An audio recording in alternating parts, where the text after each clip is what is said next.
Quiero decir, en lo que respecta al lado ucraniano, de todos modos, no iban a considerar ese acuerdo de paz. Pero esto fue Rusia, al menos retóricamente, ofreciendo algún tipo de última rama de olivo para terminar la guerra. En este punto, eso ya está terminado. Aún no sabemos cuál va a ser la respuesta de Rusia. Si va a haber un enfoque similar al de Kharkov, donde ocuparon y controlaron territorio para crear un amortiguador, esto puede ser algo que Putin esté considerando. En este momento, todavía es en proceso de estabilizar y subir el frente de Kursk y empujar las fuerzas ucranianas de regreso a Ucrania.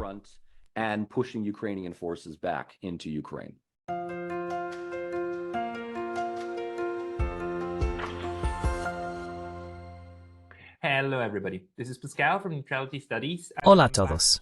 Soy Pascal de Neutrality Studies y estoy aquí de nuevo con el Dr. Michael Rossi, profesor en la Universidad de Rutgers en Nueva Jersey. Enseña ciencias políticas y relaciones internacionales, centrándose en la conexión entre cultura y política. Quizás conozcan a Michael Rossi por su canal de YouTube, Michael Rossi Policy, donde publica valiosas fuentes primarias como discursos sin comentarios y comunicados de prensa del Estado ruso. Estos documentos en video están disponibles para muchos que no hablan ruso. También ofrece su propio comentario en su canal. Hoy está aquí con nosotros, hablando desde Tashkent, para darnos una actualización sobre lo que está sucediendo entre Rusia y Ucrania. Michael, bienvenido.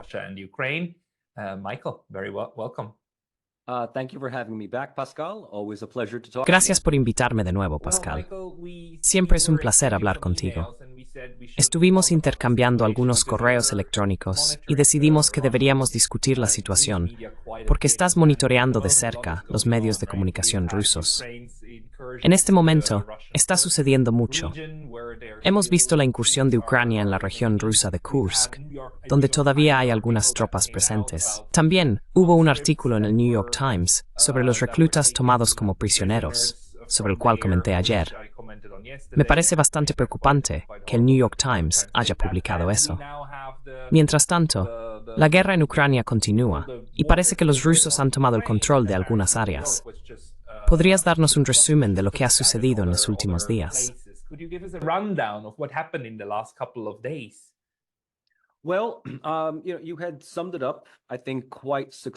Bueno, lo has resumido de manera bastante sucinta. Una cosa que necesito dejar clara es que los medios oficiales rusos inmediatamente retrataron esta incursión como poco más que un truco publicitario. Realmente no tenían idea de por qué Ucrania estaba haciendo esto. Se veía como un desperdicio de recursos en el mejor de los casos y una misión suicida en el peor. Muchos comentaristas señalaron que Ucrania estaba enviando a algunos de sus combatientes experimentados, junto con armas pesadas y equipo. La intención, según entendemos, era llegar a Kursk, si no para ocupar la ciudad, al menos para mantener la planta de energía nuclear como rehén.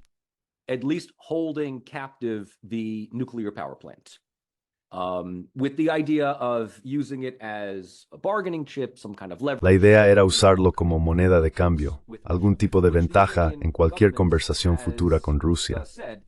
El gobierno ucraniano ha dicho que es hora de incluir a Rusia en la discusión. Sin ninguna ventaja propia necesitaban hacer esta apuesta. Los medios rusos pensaron que esto era absolutamente idiota porque creían que no había forma de que Ucrania llegara a Kursk. Esperaban que fuera una simple campaña de limpieza que tomaría de 2 a 4 días como máximo. Sin embargo, ha pasado 1 o 2 semanas y no ha sucedido. Como resultado, los medios han enfrentado críticas, incluidos muchos rusos, que por el cobertura mítica fue demasiado rápida y despectiva.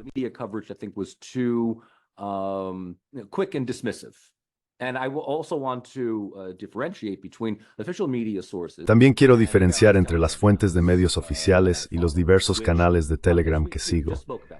Como acabamos de discutir, hay que tomar estos canales de Telegram con cautela. Tienden a ser muy pro-rusos o muy pro-ucranianos. Muchos de los canales prorrusos fueron rápidos en criticar, incluso reprender, a los medios oficiales rusos por ser demasiado confiados. Dijeron que tomaría entre 2 y 3 semanas, tal vez incluso hasta un mes. estabilizar la situación. Según lo que veo en Telegram, la situación se ha estabilizado dentro de la región de Kursk, pero las fuerzas ucranianas todavía están allí.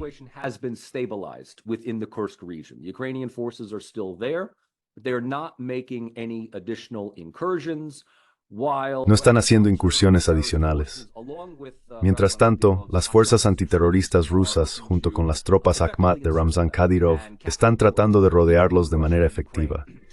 Quieren capturar la frontera entre Rusia y Ucrania, aislar a las fuerzas ucranianas y obligarlas a rendirse o a luchar. Tanto los canales oficiales rusos como los canales de Telegram coinciden en que esta situación es ventajosa para Rusia. Creen que Ucrania cometió un error de cálculo significativo. Las mayores pérdidas para Ucrania son en términos de vidas y recursos valiosos. La última vez que verifiqué, Ucrania había perdido más de 1.500 soldados, junto con varios vehículos blindados, tanques y armas.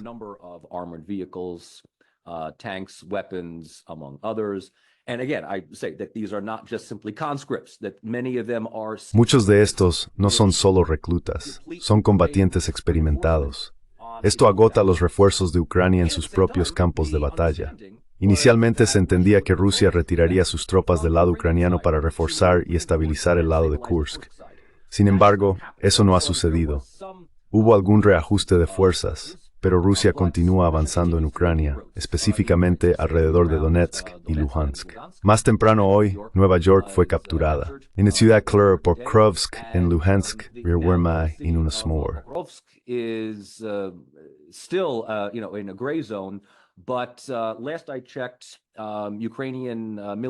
Pero la última vez que verifiqué, los funcionarios militares ucranianos estaban ordenando la evacuación de civiles del área para prepararse para su captura inminente por parte de los rusos.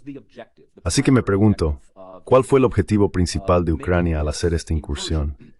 Si se hizo específicamente para relaciones públicas, para elevar la moral, o más probablemente para mostrar al mundo y a Rusia, en primer lugar, que Ucrania puede hacer esto y que Rusia tiene fronteras débiles y desprotegidas, entonces también fue una forma de humillar a Putin y al alto mando militar ruso. En este punto, no hay posibilidad de que siquiera lleguen a Kursk, y mucho menos a la planta de energía nuclear.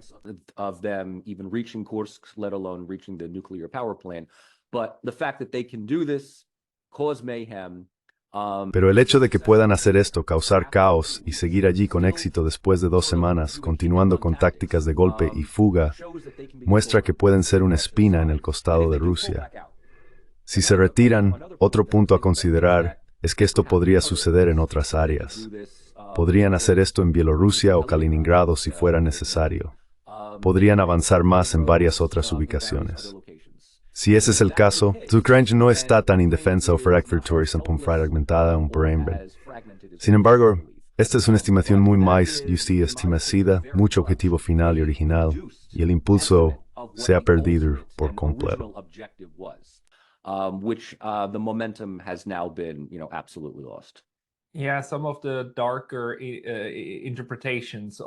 Algunas de las interpretaciones más sombrías de esta fase de la guerra sugieren un cambio de una guerra simétrica a una guerra asimétrica. Ucrania podría estar moviéndose hacia tácticas de guerrilla y ataques puntuales. Este podría ser el primero de varios movimientos de este tipo.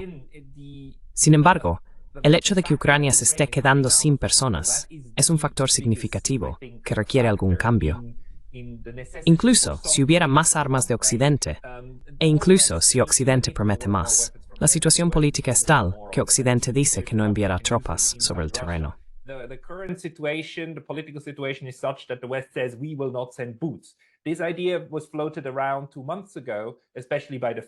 Esta idea se planteó hace unos 2 meses, especialmente por los franceses, pero fue efectivamente descartada. Eso es lo que sabemos, al menos por ahora. La pregunta ahora es, ¿cuál es la estrategia de Rusia para llevar la guerra a su fin? Por lo que ves en las redes sociales, ¿tienes alguna indicación de hacia dónde se dirige el pensamiento? Ganar batallas es una cosa, pero podrías ganar cada batalla y aún así perder la guerra al no lograr la paz. ¿Ves algo en los canales?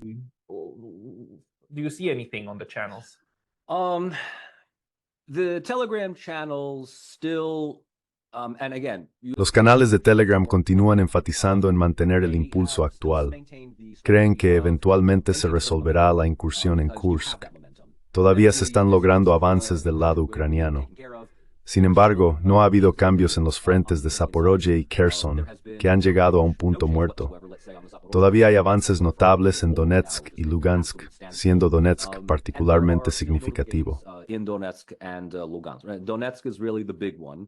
But what that still leaves open is this idea. Lo que queda abierto es la idea de que mientras Rusia hace avances en el este, Ucrania aún puede atacar ciudades fronterizas como Belgorod.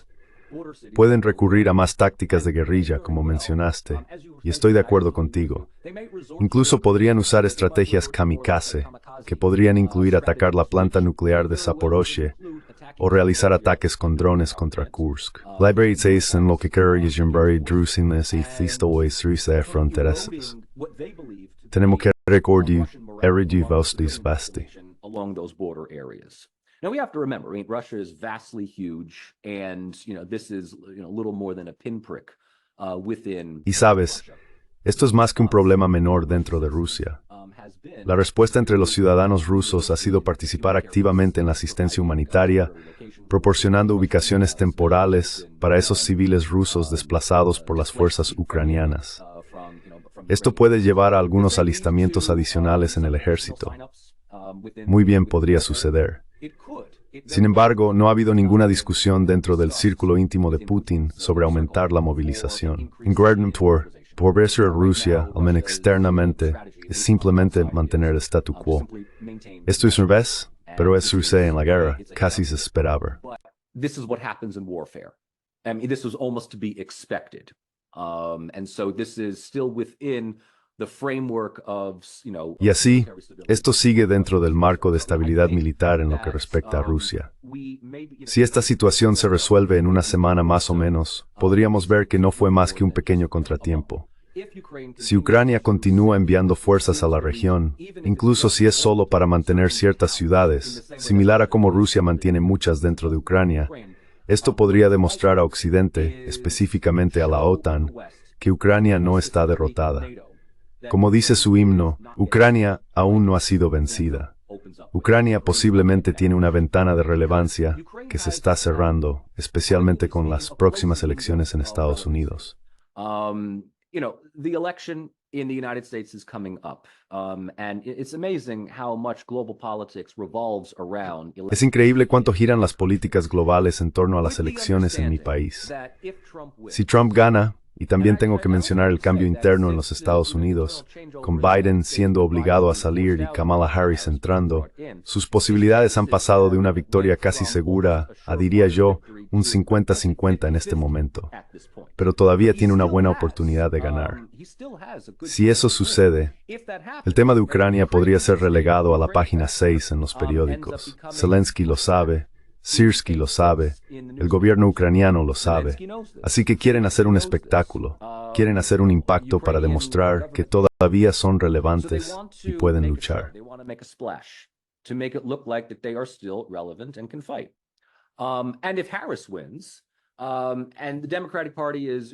Si Harris gana y el Partido Demócrata continúa con la política de Biden de proporcionar apoyo financiero a Ucrania, muestra que todavía creen que Ucrania merece financiación de Occidente. Si Occidente permite que Ucrania use las armas que proporcionamos en territorio ruso, se asemeja a una guerra de poder abierta. Esta situación le da a Ucrania la oportunidad de prolongar cualquier posibilidad de un acuerdo negociado. En respuesta a esta incursión, Putin declaró que el acuerdo de paz que propuso hace 1 o 2 meses ahora está muerto al llegar. About a month or two ago is now dead on arrival, right? So that's done. That's gone. Which, I mean, as far as the Ukrainian... Así que eso está hecho. Eso se ha ido. En cuanto al lado ucraniano, de todos modos no iban a considerar ese acuerdo de paz. Pero esto fue Rusia, al menos retóricamente, ofreciendo una última rama de olivo para terminar la guerra. En este punto, eso ya está terminado. Aún no sabemos cuál será la respuesta de Rusia. Si va a haber una situación similar a la de Kharkov, donde ocupan y controlan territorio para crear un amortiguador, esto puede ser algo que Putin esté considerando. En este momento, todavía estamos en el proceso de estabilizar el frente de Kursk y empujar a las fuerzas ucranianas de regreso a Ucrania.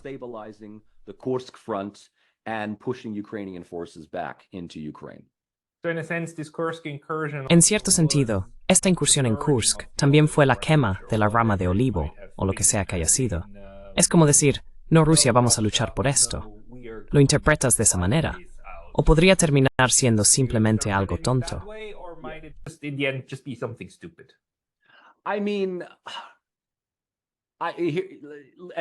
En algún momento Putin puede ofrecer otro acuerdo de paz, pero vendrá con aún más condiciones que el anterior. A menos que haya un colapso total del apoyo a Ucrania o una revolución interna en Kiev, donde veamos a Zelensky, Syrskyi y otros huyendo hacia la frontera polaca, no va a suceder. Será solo retórico. Tenemos que considerar esto por un momento.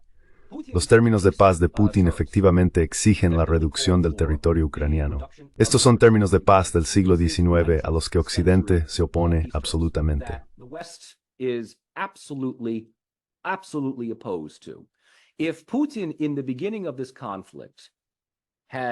Si Putin, al comienzo de este conflicto, hubiera capturado y ocupado territorio simplemente como una moneda de cambio para que Zelensky retrocediera en cualquier acuerdo con la OTAN o la UE, Ucrania podría haber declarado la neutralidad.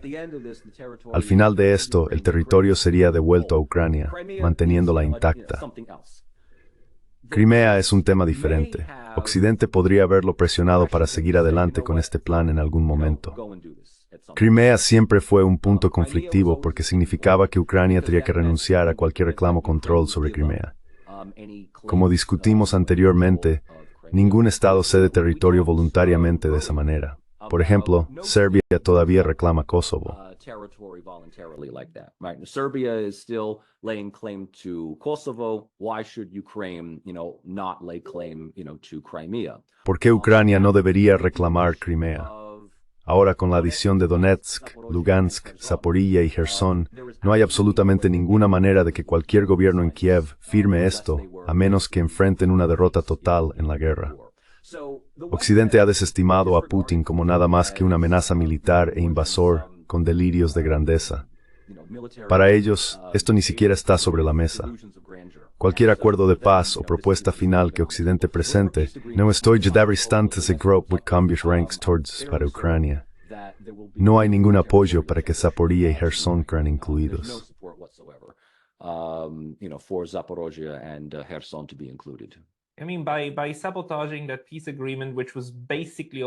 Quiero decir, al sabotear ese acuerdo de paz, que casi se finalizó en abril de 2022, Occidente ha hecho imposible cualquier acuerdo de este tipo. Este acuerdo habría mantenido a Ucrania en una condición óptima. Para Rusia, sería imprudente rendirse a menos que estuvieran perdiendo militarmente en el campo de batalla, lo cual no parece ser el caso. El problema ahora es que podríamos terminar en una situación similar a la de Corea, con una frontera rígida que la gente instalará en algún momento. Todavía podría haber conflictos menores en ambos lados, pero no hay una solución militar para recuperar todo.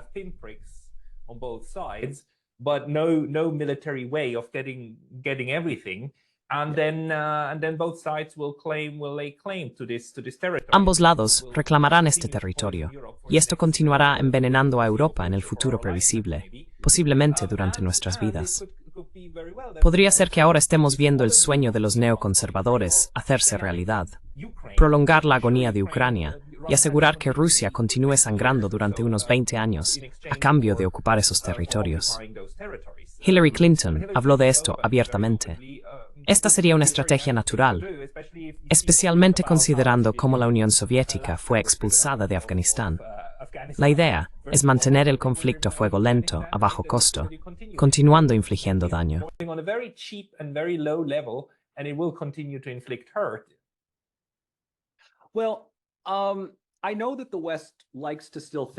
Bueno, sé que Occidente todavía gusta de pensar en Rusia como la Unión Soviética. Creo que esto es una interpretación errónea y un cálculo muy descuidado. También hemos hablado antes sobre Glenn Deason y su trabajo sobre la rusofobia, que es un libro que todavía recomiendo a todos tus lectores. Realmente expone las actitudes y percepciones que Occidente tiene sobre Rusia. Debo dar una advertencia aquí. Rusia hoy no es la Unión Soviética en Afganistán. El Ejército Rojo estaba muy desmoralizado mientras ocupaba Afganistán, que es algo en lo que Afganistán es muy bueno haciendo a cualquier fuerza externa. Eventualmente desmoralizará a cualquier soldado o ejército.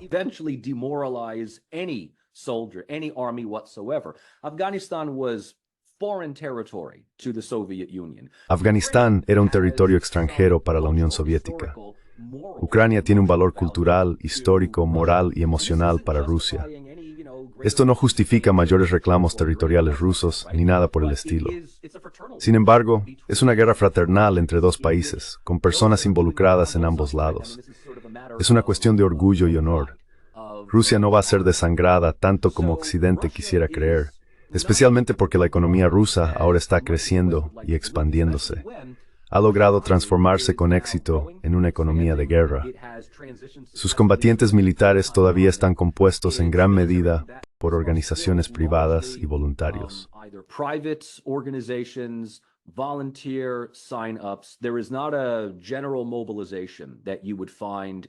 No hay una movilización general como la que encontrarías en Ucrania. Por eso la moral en Ucrania es tan baja.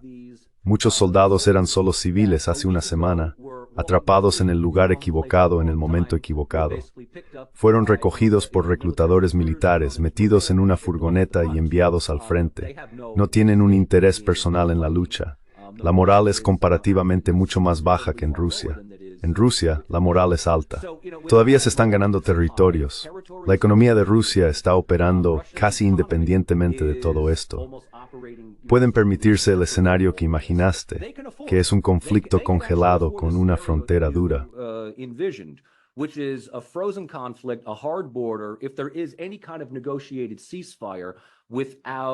Si hay algún tipo de alto el fuego negociado sin una resolución, Rusia puede mantener el frente. Sin embargo, Putin no quiere eso porque le da a Ucrania tiempo para recuperarse, recargar y reorganizarse. Si se llega a ese punto, digamos que Putin obtiene lo que quiere, las 4 regiones junto con Crimea. Esto permite a Ucrania retener Kharkov y Odessa, que son vitales para la existencia de Ucrania, especialmente Odessa, ya que proporciona acceso al Mar Negro.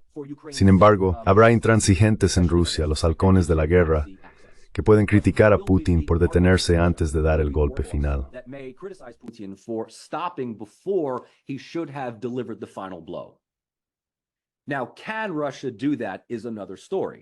Ahora, si Rusia puede lograr eso, es otra historia. Sus avances territoriales en el frente son increíblemente lentos. No estamos exactamente seguros de si esto se debe a que Rusia no es militarmente capaz de avanzar rápidamente. A menudo pensamos en la Blitzkrieg o en las fuerzas estadounidenses, donde mi país puede tomar el control de una nación en menos de una semana. Rusia ha estado en esto por más de 2 años.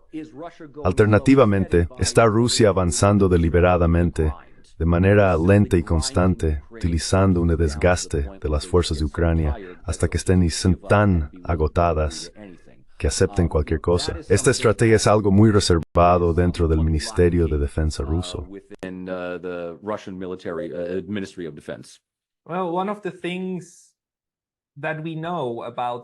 Una de las cosas que sabemos sobre lo que Rusia nos dijo al comienzo de la guerra es que uno de los objetivos de la operación militar especial es la desmilitarización de Ucrania. Hay 2 maneras de lograr eso. Una es mediante un acuerdo y la otra es por la fuerza. Algunos comentaristas señalan que parece que Rusia, al menos después de abril, cuando todo se reconstituyó hacia una guerra prolongada, sí confirma que tiene hands de Ucrania para mesa FSAF. El problema es que no es solo la capacidad de Ucrania, también la capacidad de la OTAN. The problem is it's not just Ukraine's capacity, it's NATO capacity, right? And NATO has been shoveling in Yes. incredible loads of weapons. Y la OTAN ha estado suministrando una cantidad increíble de armas, como tanques Leopard y varios misiles. Rusia los está derribando.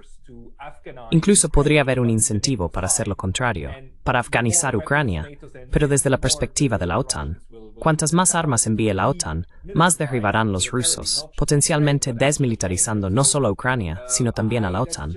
Este conflicto está evolucionando de una manera en la que un conflicto prolongado podría ser visto como estratégicamente beneficioso por ambas partes. ¿Ves algo de eso sucediendo?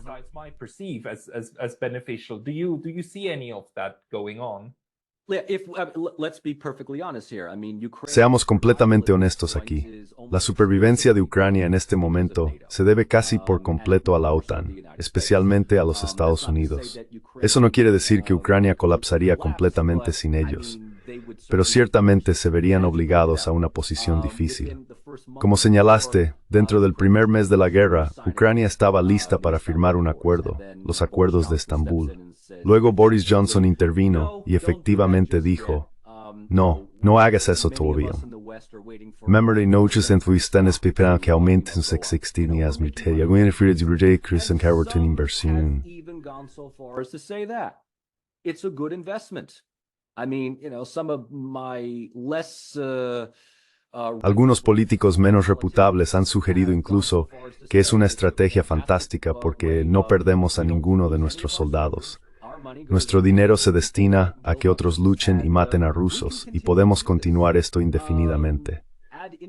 En Estados Unidos hay una razón por la que no tenemos atención médica universal, por nuestra inversión en el complejo militar industrial. Si beneficia a Estados Unidos, al Reino Unido, a Alemania, a Polonia y a la OTAN en su conjunto seguir suministrando armas a Ucrania que le permitan sobrevivir otras 2 semanas, entonces eso es exactamente lo que sucederá.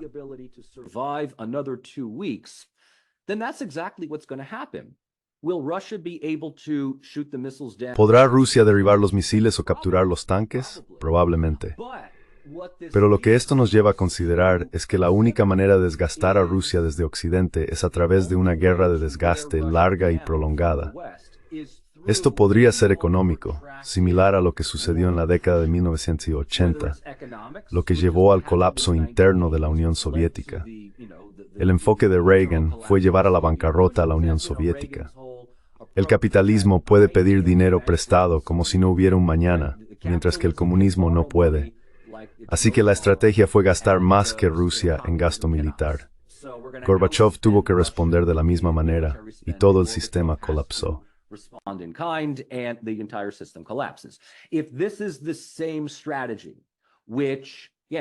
Si esta es la misma estrategia, muchos líderes estadounidenses todavía parecen pensar que es como tratar con la antigua Unión Soviética, como si Estados Unidos todavía estuviera en 1993. Queda por ver si esto funcionará, pero probablemente no lo hará. No veremos ningún resultado durante al menos otros 2 o 3 años. En ese tiempo, Ucrania seguirá siendo devastada. Decenas de miles huirán del país o quedarán atrapados en la guerra. Para Occidente, y por divenor a Rusia. Sin embargo, una victoria breve, una sin ninguna moral, en mi opinión.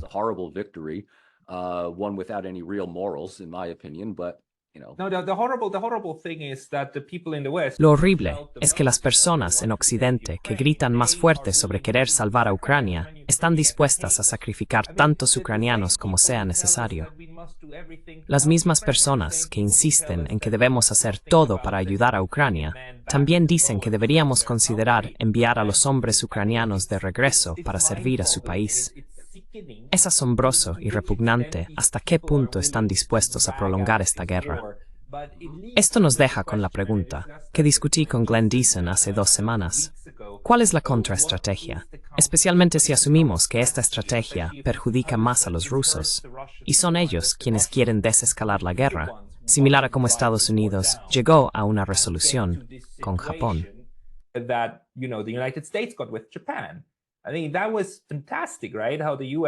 Quiero decir, eso fue fantástico, ¿verdad? Cómo Estados Unidos ganó una victoria y Japón se rindió. Y unos años después, Japón se convirtió en el mejor aliado de Estados Unidos y ha permanecido así durante 70 años. Ese debería ser el objetivo para los rusos con Ucrania. Pero es muy difícil ver cómo lograr eso mientras las armas y el apoyo incondicional sigan fluyendo. Probablemente esté más allá de las capacidades políticas del proceso político de Ucrania hacerlo. Dependerá de si el flujo de armas continúa. Si se detiene, incluso los nacionalistas de extrema derecha podrían estar dispuestos a hacer un trato con Putin para preservar la soberanía.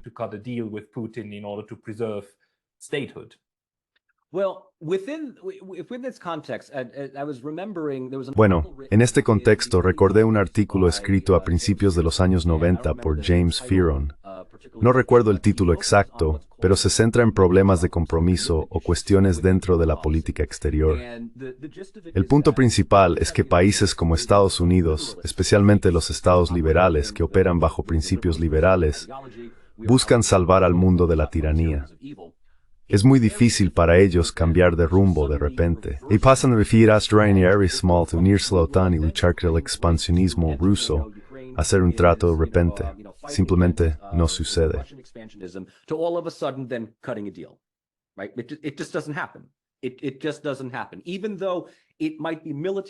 Simplemente no sucede. Aunque pueda ser estratégicamente militar o económicamente beneficioso, simplemente no haces eso. Cuando te comprometes con un objetivo, harás grandes esfuerzos para lograrlo.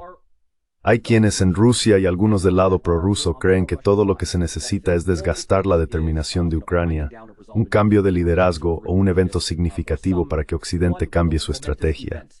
Tendría que ser un evento increíblemente importante, como el uso de armas nucleares. O quizás una victoria Trump combinada del colapso de los gobiernos centristas en toda Europa. Centrist governments across Europe.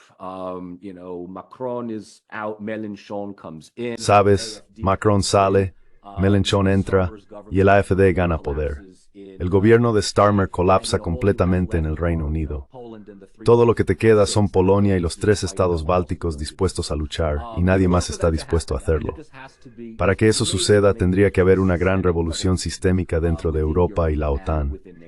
Si eso no ocurre, seguirán persiguiendo esto, especialmente si la guerra se externaliza. Si no pierden ninguno de sus propios materiales específicos, Ucrania es prescindible. Si en última instancia significa que Rusia se cansará antes que Occidente, entonces misión cumplida.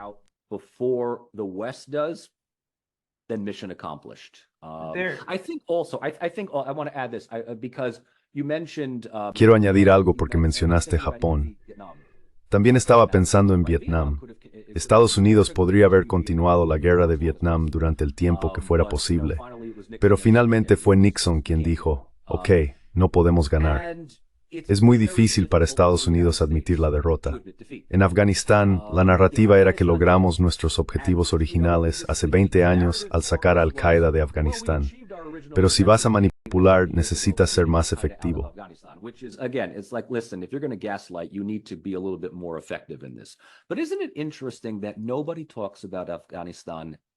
Pero no es interesante que ya nadie hable de Afganistán. Rápidamente cambiamos el enfoque hacia Ucrania. Afganistán no valía la pena, pero este sí va a valer la pena, ¿verdad? ¿O qué pasa si ocurre una gran guerra entre Irán e Israel, obligándonos a desviar la atención de Ucrania? Aparte de eso, los problemas de compromiso son cosas que fijan la política exterior de un país. Dices que vas a hacer algo, y echarse atrás arruina tu reputación.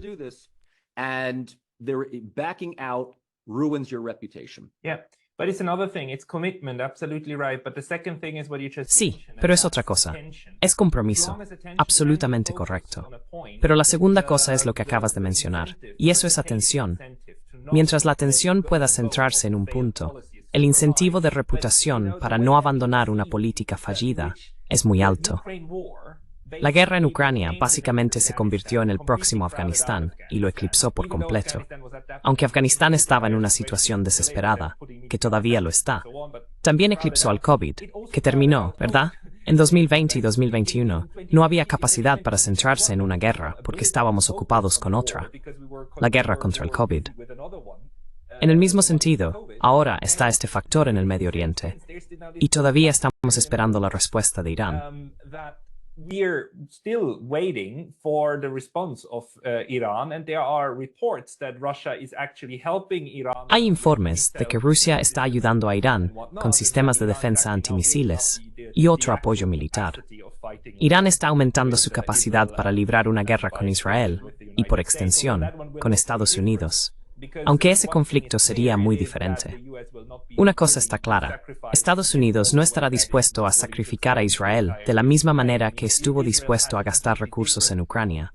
Israel es una situación completamente diferente. Hemos aprendido que Israel tiene una influencia significativa sobre el proceso político de Estados Unidos, no al revés. Esto significa que cualquier conflicto que involucre a Israel se manejará de manera diferente. Según tus fuentes, incluidos los medios rusos y los canales de Telegram, ¿qué piensan los rusos sobre la situación en el Medio Oriente? What do the Russians think about that one? Russia has played a very, Rusia ha desempeñado un papel muy legalista y neutral. Apoyan abiertamente la creación de un Estado palestino con Jerusalén Este como su capital. Sin embargo, la creación de tal Estado probablemente implicaría un conflicto con Israel, ya que Israel no permitiría que esto suceda fácilmente.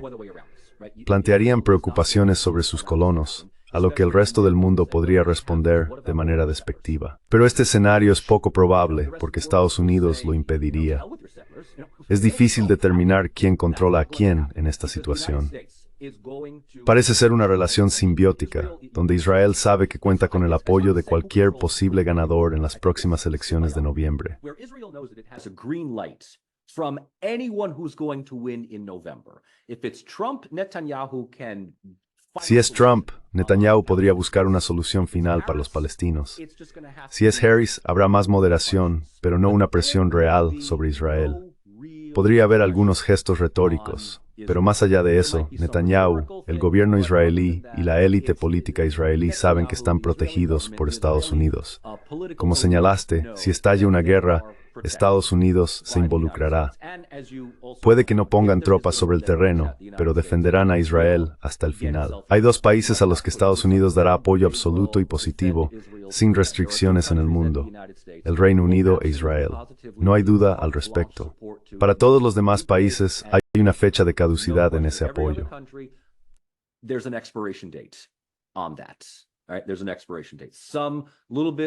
Hay una fecha de caducidad, algunas un poco más que otras. La respuesta de Rusia a todo esto es apoyar la creación de un Estado palestino, pero como parte de una solución de dos estados donde los palestinos vivan junto a Israel. Por lo tanto, Rusia ciertamente no está alineada con Irán en pedir el fin del Estado israelí. Rusia mantiene buenas relaciones con el gobierno israelí. Debemos recordar que hay muchos rusos viviendo en Israel.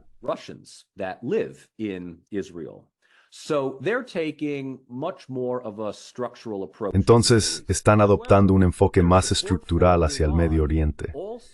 Sin embargo, su apoyo a Irán está impulsado por razones económicas e infraestructurales. Irán ahora es miembro de los BRICS junto con Arabia Saudita.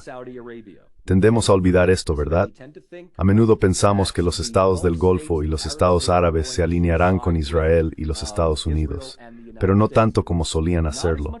Aún no hemos visto esto desarrollarse completamente, pero los BRICS han expandido e Irán es un aliado importante en esto. Eso también para...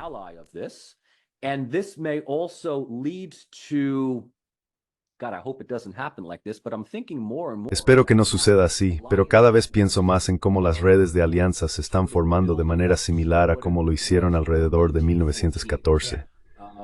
Todo lo que se necesita es un movimiento equivocado, como un austriaco visitando una ciudad balcánica en el momento equivocado, y de repente las alianzas se activan, llevando al conflicto.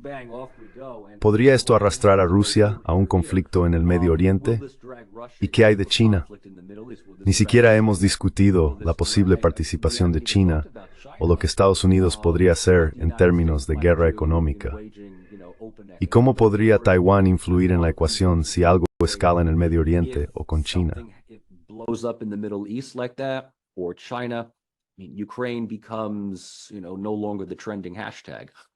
Ucrania ya no es el tema de moda, de lo cual están conscientes. Creo que por eso Zelensky estaba intentando hacer algo en Kursk para devolver a Ucrania al primer plano. La idea es mostrar que Ucrania todavía tiene alguna ventaja táctica. Si no es por otra cosa, es para darle a Rusia un revés, para luchar hasta el final con tácticas más guerrilleras y un estilo de guerra kamikaze que inflige serios daños a Rusia. Estamos saltando de un tema a otro. Sé que estábamos hablando del Medio Oriente. Y yo estaba mencionando a China y todo esto.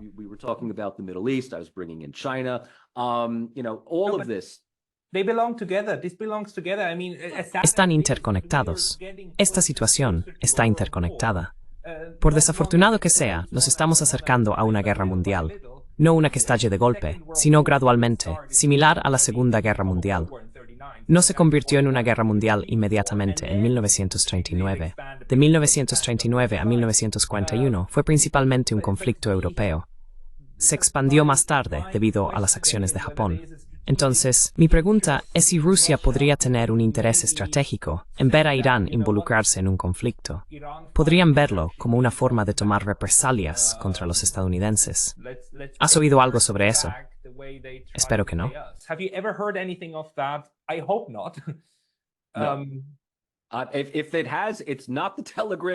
Si lo ha hecho, no está en los canales de Telegram que he estado siguiendo. No leo los comentarios, solo leo los artículos. A veces reviso los comentarios para ver el sentimiento general.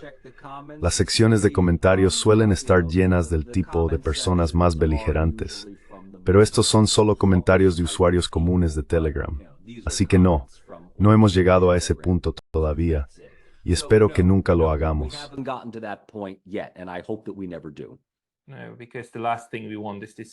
No, porque lo último que queremos es que esto se propague. El problema es la lógica de la guerra, especialmente cuando la guerra se vuelve sistémica, como estamos cerca de ver en Ucrania.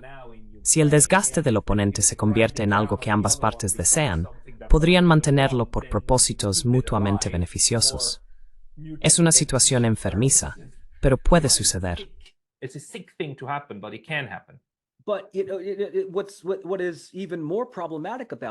Pero lo que es aún más problemático es que el impulso para mantener esto en marcha está arraigado en la política exterior liberal estadounidense. Esta idea proviene de la creencia de que Estados Unidos, siendo el más influyente, tiene una responsabilidad. Si Francia o el Reino Unido tuvieran la misma capacidad, podrían actuar de manera similar. Hay un celo mesiánico por democratizar y civilizar partes del mundo en desarrollo o evitar que rivales hegemónicos ganen terreno. Actualmente, Rusia es vista como el rival ideológico más vocal, mientras que China es el rival económico más grande. La política exterior de China sigue siendo muy silenciosa.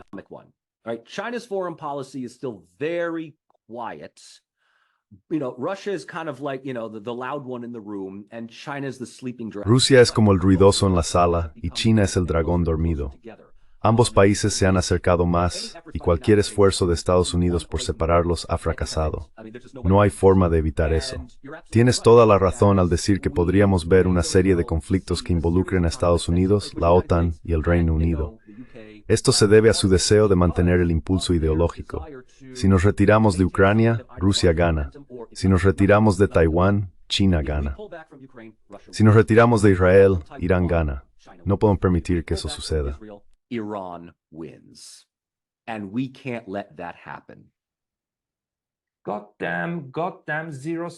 Maldita sea, este pensamiento de suma cero sin ningún sentido de interés compartido y prosperidad compartida es lo que nos está arruinando en este momento. Ojalá pudiéramos terminar con una nota más feliz, pero el mundo es como es. Sigue a Michael Rossi Polsi, en YouTube y Twitter. Estás en Twitter, ¿verdad? Sí, lo estoy. Tengo una cuenta de Twitter, a veces la veo aparecer. Síguelo allí. ¿Hay algún otro lugar donde se te pueda seguir? Bueno, Instagram, pero eso es solo para fotografía. Es mi lugar feliz, no hay política allí. Todos necesitan un lugar feliz. Michael Rossi, muchas gracias. Gracias, Michael.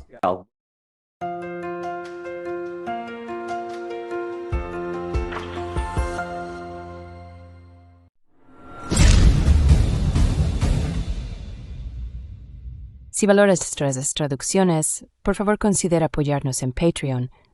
El enlace está en la descripción. Muchas gracias.